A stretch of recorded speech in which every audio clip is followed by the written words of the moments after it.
Talking with Gwen Olsen today, author of Confessions of an RX Drug Pusher. Talk about your background a little bit and how you got to this and how the book got to be. Well, I spent 15 years in the pharmaceutical industry. I went in 1985 and left in 2000 and worked for a number of the major manufacturers in the industry such as Johnson & Johnson, Bristol-Myers Squibb, Abbott Laboratories, and Syntex Laboratories.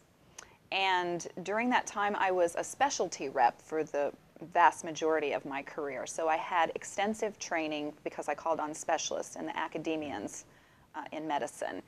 And I called primarily on psychiatry, cardiology, endocrinology, and OBGYN throughout my career.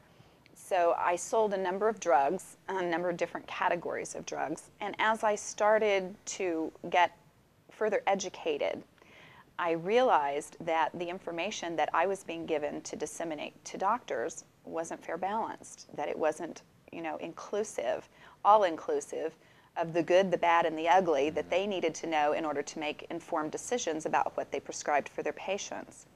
So throughout my career, I, of course, changed employers several times because during the 90s there were downsizings and mergers and all that sort of thing.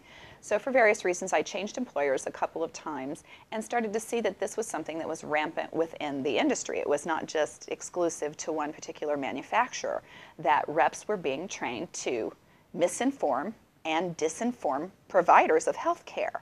So I got very upset about that, and then after I had a couple of very serious adverse drug reactions from testing my own wares and taking the products that doctors prescribed for me, I realized that what I was doing was contributing to harming Americans rather than helping the health of the country. And I quit and got out and had no intention whatsoever of being a whistleblower or writing a book or anything, because basically, when you become a whistleblower, you lose all of your benefits because we sign as reps, pharmaceutical reps, we sign confidentiality agreements, and so we're not allowed to really talk about the inside workings and controversy about the industry, or you forfeit all of your benefits. Well, I had a niece who was 20 years old, and she was attending Indiana University. She got into a car accident, and they prescribed Vicodin for her, hydrocodone, for pain. And she became addicted to the hydrocodone and had difficulty studying because she was a pre-med student at Indiana University, and she was trying to study for her exams. So she went to a local health food store and bought some ephedra, a stimulant to take to try to counteract the sedative effects of her painkillers. And when she took the drugs concomitantly, she became manic psychotic, and she was labeled as having bipolar illness, and they did not identify that she had a drug toxicity reaction. And so she started her journey of being a mental patient and being on psychiatric drugs. And for a period of a couple of years, she was off and on of a number of different drugs. She was on a cocktail of about 13 different drugs at one period in time. And she decided that the drugs were making her more ill and causing her more symptoms. So she quit the drugs cold turkey and started trying to detoxify and taking nutritional supplements and things of that nature.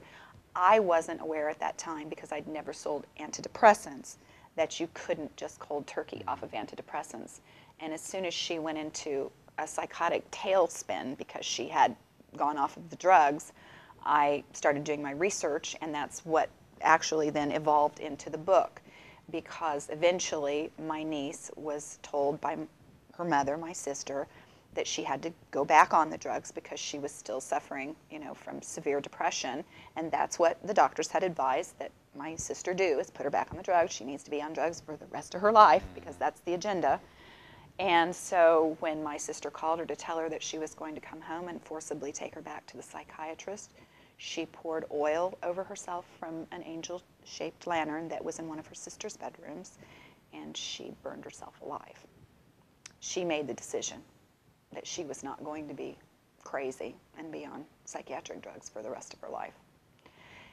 And at that point, I recognized I had nowhere else to go but out with the information that I had and what I was uncovering. And I became extremely angry when I saw the amount of collusion and cover-up and misinformation that had taken place from the get-go when the antidepressants, all the clinical data showed they were not efficacious, that there was extreme risk involved, particularly with young adults and children. And here they were, you know, giving them out like candy to all of our kids and all of our, you know, young adults. And so I just decided I had no choice but to speak out, and my book that was going to just be kind of an expose about the over-drugging of Americans became, it became an autobiography / warning to the public.